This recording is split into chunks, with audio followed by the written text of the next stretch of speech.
হিসাব বিজ্ঞান বিষয়ে যখন আমরা এই ব্যাংক সমন্বয় বিবরণী জাবেদা করি, ব্যাংক সমন্বয় বিবরণী করার সময় যদি জাবেদা করতে বলে তাহলে এই লেনদেনের জাবেদা কী হবে? এখানে বলেছে ব্যাংক কর্তৃক চার্জ ধার্য যা নগদানভুক্ত হয়নি 500 টাকা। তো ব্যাংক যদি চার্জ ধার্য করে তাহলে কিন্তু ব্যাংক জমা কমে যায়। তাহলে ব্যাংক চার্জ ধার্য করেছে মানে কি ব্যাংক হিসাব ক্রেডিট হবে। আমরা যদি নগদান বই করি তাহলে ব্যাংক হিসাবে ক্রেডিট দিকে কিন্তু ব্যাংক চার্জ লিখি, তাই না? সেজন্য ব্যাংক হিসাব ক্রেডিট হবে।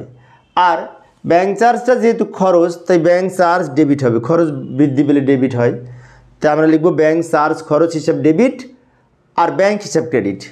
কেন ব্যাংক হিসাব ক্রেডিট হচ্ছে? ব্যাংক জমা কমে যাচ্ছে, তাই ব্যাংক হিসাব ক্রেডিট। টাকা লিখব এই 500 টাকা। ব্যাখ্যায় লিখতে পারি ব্যাংক কর্তৃক চার্জ ধার্য যা নগদান বইতে লেখা হয়নি। তো প্রিয় শিক্ষার্থী বন্ধুরা, এই অধ্যায় সৃজনশীল প্রশ্নের প্লেলিস্ট আমি ভিডিও ডেসক্রিপশনে দিয়ে রাখবো, ওখান থেকে তোমরা সৃজনশীল প্রশ্ন দেখে নিতে পারবে। পরে ক্লাসটি দেখার আমন্ত্রণ রইল। খোদা হাফেজ।